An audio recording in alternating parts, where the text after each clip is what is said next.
I told you I'd pay the bill before the due date, I said, sliding the receipt across the table. My mother smiled softly. You always do. I have to, I replied. We can't risk late fees. You worry too much, she said. I learned from the best, I joked. She reached across the table and squeezed my hand. Your father will be proud of you. I swallowed the tight feeling in my throat. I hope so. I still remember the day he died. I was 19. One phone call, and suddenly the world expected me to become a man overnight. You don't have to carry everything alone, my mother whispered. I know, I lied. Adil walked into the room, headphones around his neck. Bye, you free tonight? For what? I need advice about my startup idea. I laughed. Another one? This one is different, he said defensively. You said that last time. And the time before that, Hina teased as she joined us. Hey, ideas take time, Adil protested. Money takes time too, I said. My money. Everyone laughed. I like hearing them laugh. It made the long work hours feel worth it. What about my tuition? Hina asked quietly. The university deadline is next week. It's already paid, I replied. Her eyes widened. You didn't tell me. I didn't want you to stress. She hugged me tightly. Thank you. I promise I'll make you proud. You already do. Adil clapped me on the back. Seriously, bye. You're like a superhero.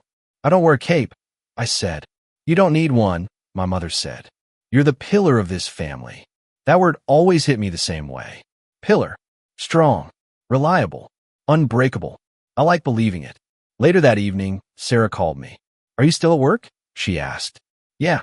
Finishing paperwork. You work too much. I'm building our future. Our future won't matter if you burn out, she said.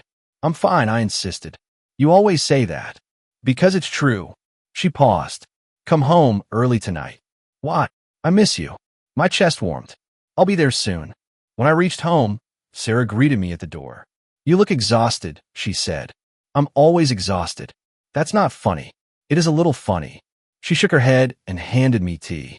Sit. Yes, boss. She sat beside me. Your brother called me earlier. What did he want? He said he admires you. I laughed. He wants money. Maybe. But he still admires you. Do you? I asked. She looked at me for a long moment. Of course I do. Her answer felt simple, but I accepted it without question. At dinner, the table was full.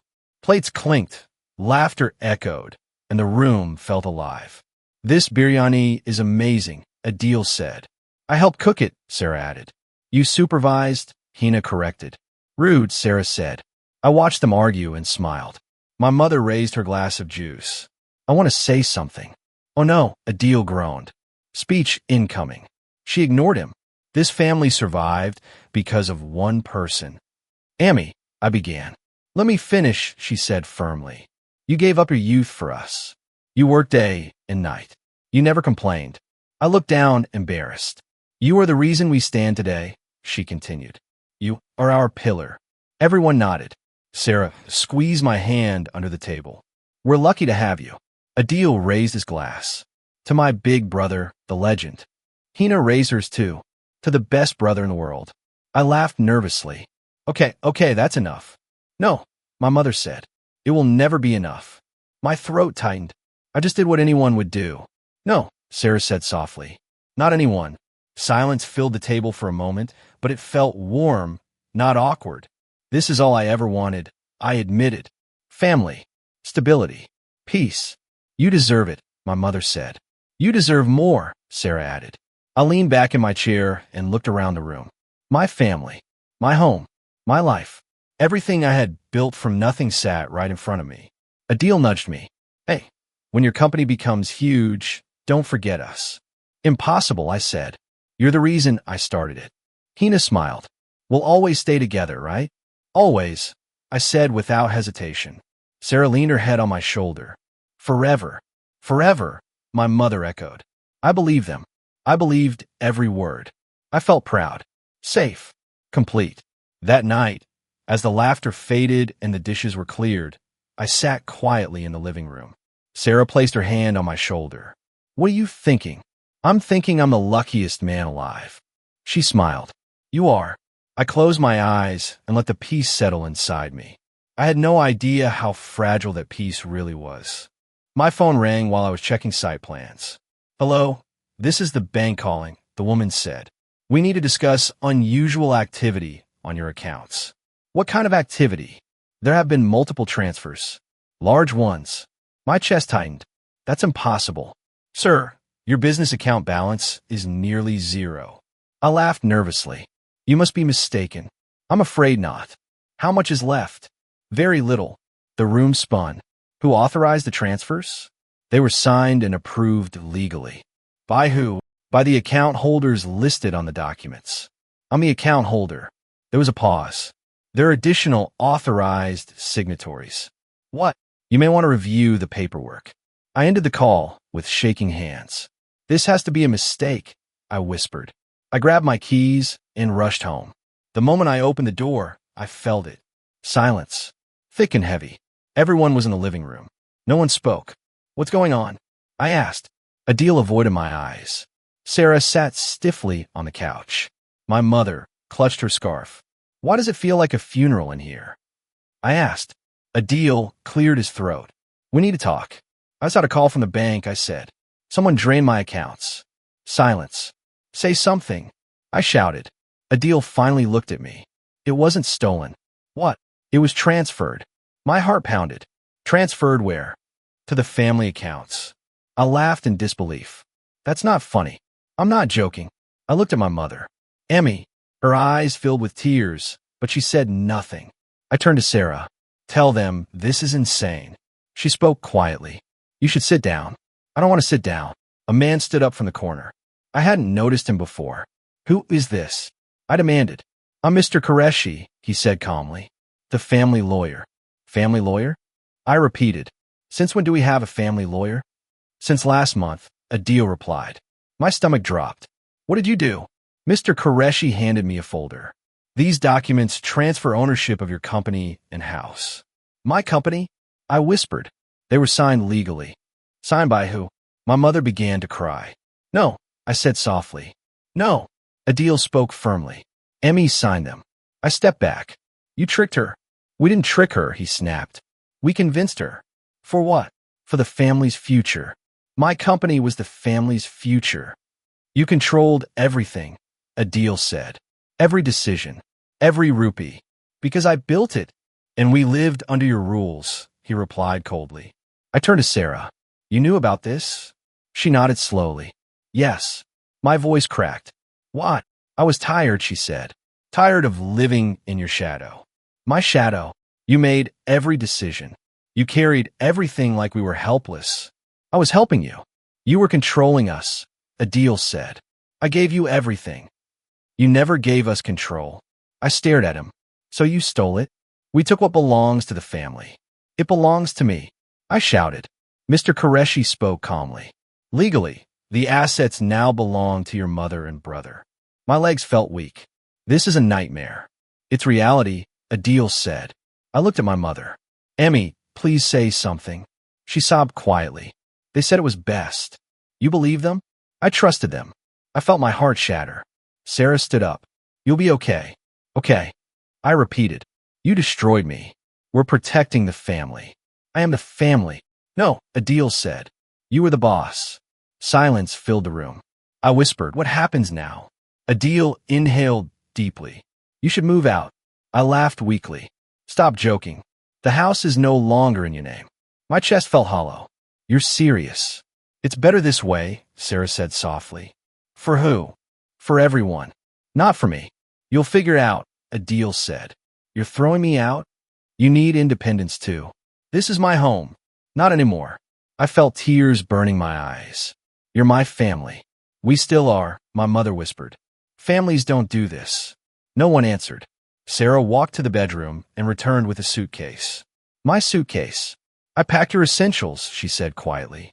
I stared at it. "You planned everything." Silence. I grabbed the suitcase slowly. My hands were shaking. I walked to the door and stopped. "Was any of it real?" I asked. No one answered. I stepped outside. The door closed behind me. Then I heard the lock click. The sound echoed like a gunshot. I stood there, holding my suitcase, staring at the door of the home I built.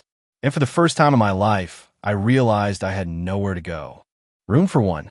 I asked the man at the small reception desk. He looked up from his newspaper. 1 night or more? I don't know yet. That usually means more, he said gently. I guess so. Name? I told him. He studied my face. Rough day. You could say that. He handed me a key. Room 7. Cheap but clean. Thank you. You can call me Uncle Rashid, he added. I nodded. Thanks, Uncle. The room smelled like old paint and soap. I sat on the bed and stared at my suitcase. That's it, I whispered to myself. This is my life now.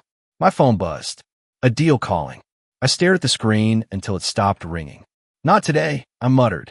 I lay down and closed my eyes, but sleep refused to come. My phone buzzed again. Sarah calling. I turned the phone face down. I don't exist to you anymore, I said quietly. So you don't exist to me either. The next morning, I found Uncle Rashid making tea in the hallway kitchen. You look like you didn't sleep, he said. I didn't. Tea helps. I doubt it. Still drink it. I took the cup. Thanks. He leaned against the counter. So what happened? Why do you assume something happened? Men don't come here with expensive shoes and broken eyes for no reason. I laughed weakly. Broken eyes? Yes. You look lost. I lost everything. Family? Yes. Money? Yes. Home? Yes. He nodded slowly. That's heavy. I built my whole life for them, I said, and they threw me away. He stirred his tea. Who are you without them? I don't know. That's the real problem. I worked my whole life to support them. And who supported you? I opened my mouth and stopped. No one, I whispered. He nodded. Exactly. My phone buzzed again. A deal calling. Uncle Rashid glanced at the screen. Aren't you going to answer? No. Why? Because he only calls when he needs something. The phone stopped ringing, then buzzed again. I sighed and answered. What? I said coldly. Finally, a deal said. I need help. I laughed bitterly. Of course you do. The clients are asking questions. I don't know what to tell them. Tell them the truth. What truth? That you stole the company from the only person who knew how to run it. Don't be dramatic. You kicked me out. That was necessary. Then figure it out yourself. I just need advice. No. Silence. You're being selfish, he said. I almost dropped the phone. Selfish? Yes. This company is the family's future. It was my life. You're overreacting. I ended the call. My hand shook. Uncle Rashid watched quietly. That was the family? Yes. They still need you. They don't need me. They need what I can give. Big difference. I sank into a chair. I don't know who I am without them. You're a man who survived loss before, he said. That was different. How? Back then, I had them. And now you have yourself. That's not enough. He smiled softly. It has to be. Days passed in a blur. Cheap meals. Long walks. Endless thoughts. Every memory felt like a knife. My phone kept buzzing. Mother calling. Sarah calling. Hina calling. I ignored every call. One evening, Uncle Rashid sat beside me outside the hostel. You can't hide forever, he said. I'm not hiding. I'm healing. Are you? I think so. What hurts the most? That they replace me so easily. Did they replace you? Or did they depend on you too much? I frowned. What do you mean? You built your worth on being needed. I was needed. Yes. But who are you when no one needs you? I stared at the ground. I don't know. Then find out. Ow! Start living for yourself. The idea felt foreign. Living for myself sounds selfish. It sounds healthy. My phone buzzed again. A deal calling. I stared at it. Then I turned the phone off. Uncle Rashid smiled. That's a start. I took a deep breath. I won't beg them to accept me. Good. I won't fix their mistakes. Better. I won't go back. He nodded proudly. Now you're talking. I looked at the dark sky and whispered, I have to learn how to live without them. For the first time since that night, the words didn't feel impossible. They felt necessary. You've been sitting here for 3 hours, Uncle Rashid said, placing tea in front of me. I'm thinking. You've been thinking for weeks. I lost everything. You lost people, not your skills. I sighed. Skills don't pay rent. They do if you use them. I stayed silent. What did you do before all this? He asked. I built buildings. Then build again. I don't have a company anymore. You have hands. You have knowledge. Start small. Small feels like failure.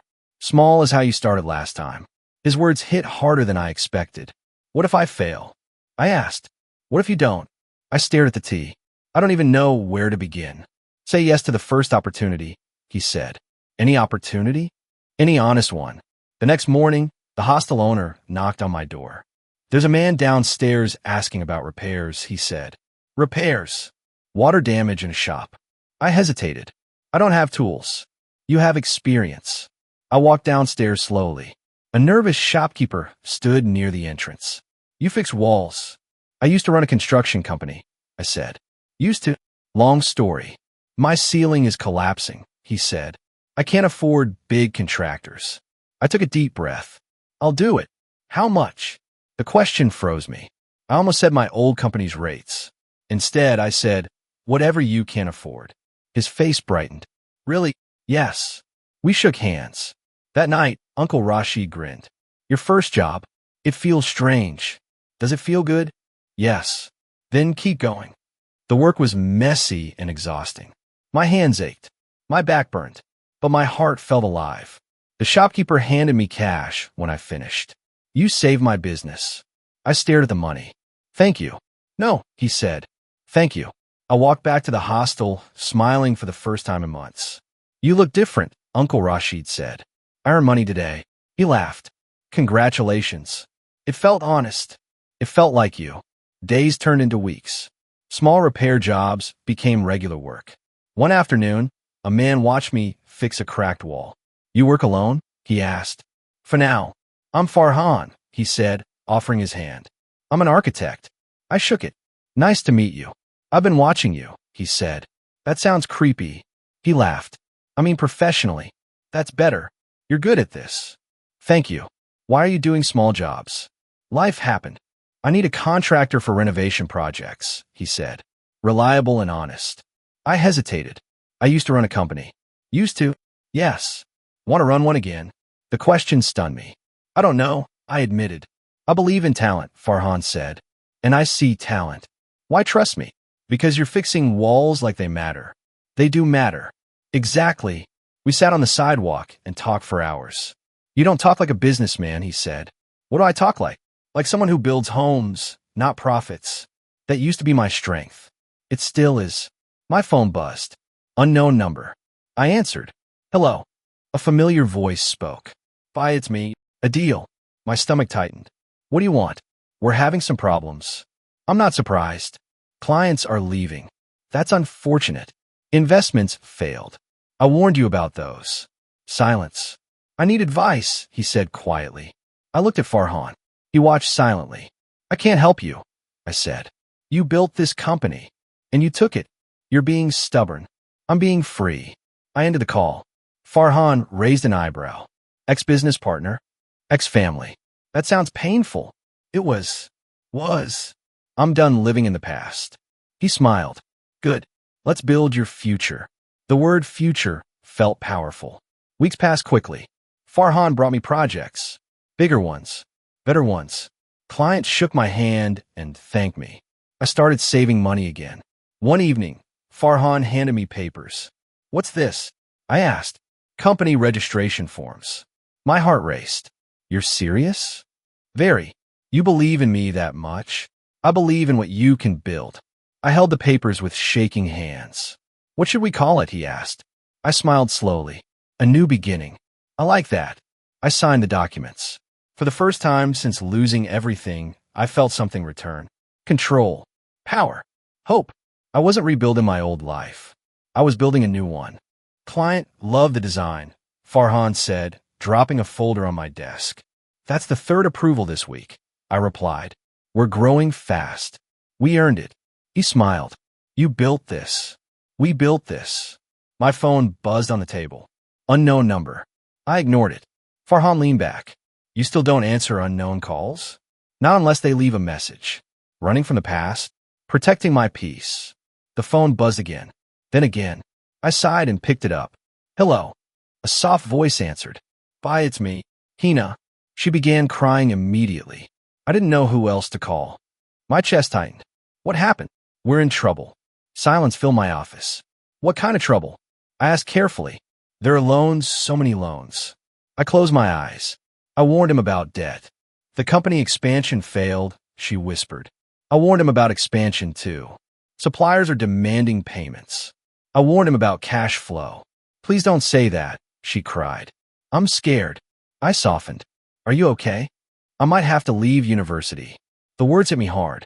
What? The fees haven't been paid. I gripped the phone. I paid your education once. I know, she sobbed. I'm sorry. I struggled to breathe. Why are you calling me now? Because we don't know what to do. You made your choice. I didn't choose this, she whispered. I stayed silent. Please help us, she begged. My heart pulled in two directions.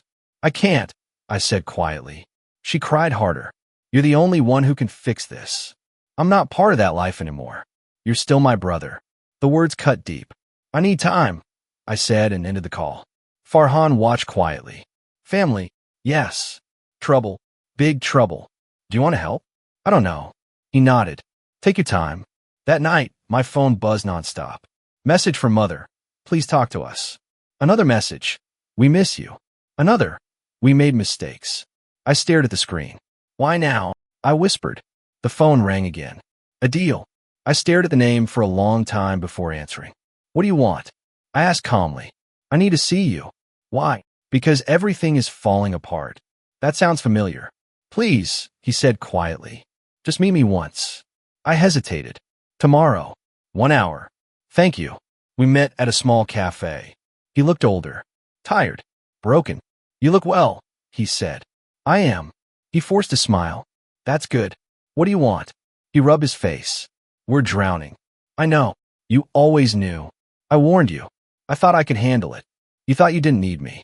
He lowered his eyes. I was wrong. Silence sat between us. I need your help, he said. With what? Everything. I leaned back.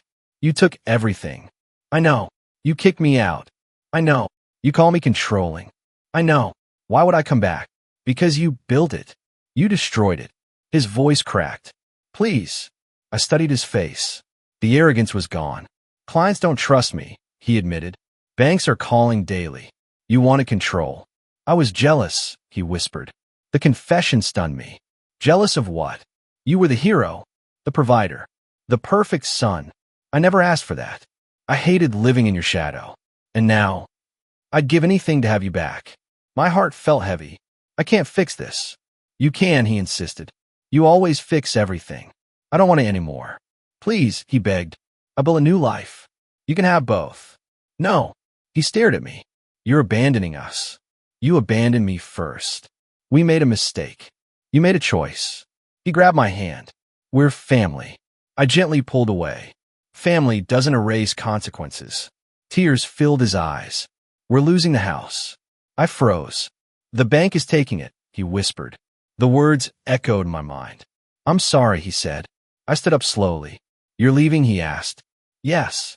Please don't walk away. I have to. We need you. I needed you too. Silence fell between us. This is goodbye, he asked. This is closure. I turned and walked toward the door. I didn't look back. Not even once. My phone rang late at night. Sarah. I stared at the screen for a long time before answering. Hello. Her voice trembled. I didn't know who else to call. I stayed silent. We lost the house, she whispered. I heard. The bank came this morning. I closed my eyes. I'm sorry. I'm so sorry, she cried. I made the biggest mistake of my life. Silence stretched between us. I thought security mattered more than love, she said. I was wrong. My chest tightened. Why are you telling me this now? Because everything is gone. I know how that feels. She sobbed quietly. I didn't realize what you carried for us. You never asked. I was selfish. Yes. I thought you'd always be there no matter what. That was my mistake. I miss you, she whispered. I didn't respond. I don't expect forgiveness, she said. I just needed you to know I regret everything. Regret doesn't change the past. I know. We stayed silent for a long moment. Take care of yourself, I finally said. The call ended. I stared at the ceiling for hours. The next morning, someone knocked on my office door. I opened it and froze. Emmy. She looked smaller than I remembered. I wanted to see you, she said softly. Come in. She sat carefully on the chair. You look healthy. I am. I'm glad. Silence filled the room. I trusted the wrong people, she whispered. The words felt heavy. I thought they were protecting the family, she continued. I didn't understand what I was signing. I sat across from her quietly. I failed you, she said. You didn't fail me, I replied softly. You chose them. Tears rolled down her face. I was afraid of losing them. And you lost me. I never wanted that. But it happened. She reached for my hand. Can you forgive me? I hesitated. I don't know. That's fair. We sat in silence. I miss my son, she whispered. I'm still here. Not the same way. No. She nodded slowly. I understand. Another knock interrupted us. I opened the door. Adil stood there. His eyes were red. Can I come in? I stepped aside. He looked around my office quietly. You built this? Yes. It's beautiful. Thank you. He sat down heavily. Everything is gone. I know. I thought I could replace you, he admitted. I stayed silent. I envied you for years, he continued. Everyone praised you. I never asked for praise.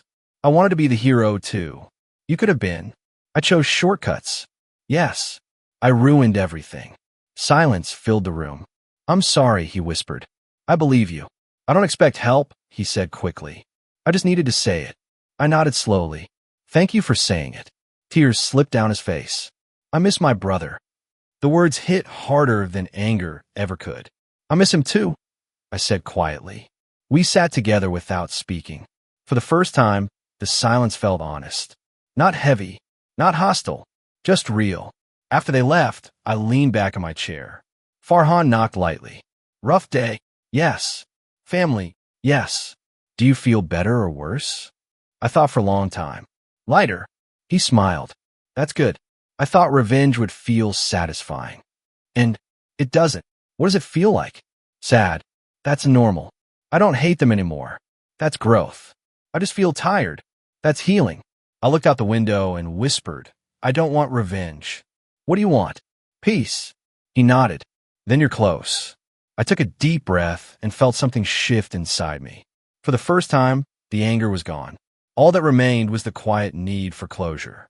My mother called me early in the morning. I found an apartment, she said. That's good. It's small. That's okay. I can't afford the deposit. I took a slow breath. I'll help. Silence filled the call. Thank you, she whispered. I'm not doing this to fix the past, I said gently. I'm doing this because you're my mother. I understand. I need boundaries. You deserve them. We visited the apartment together that afternoon. It's perfect, she said softly. It's safe, I replied. That's enough for me now. I handed the landlord the payment. My mother held my hand. You didn't have to do this. I wanted to. You've changed. I had to. She smiled sadly. I'm proud of the man you became.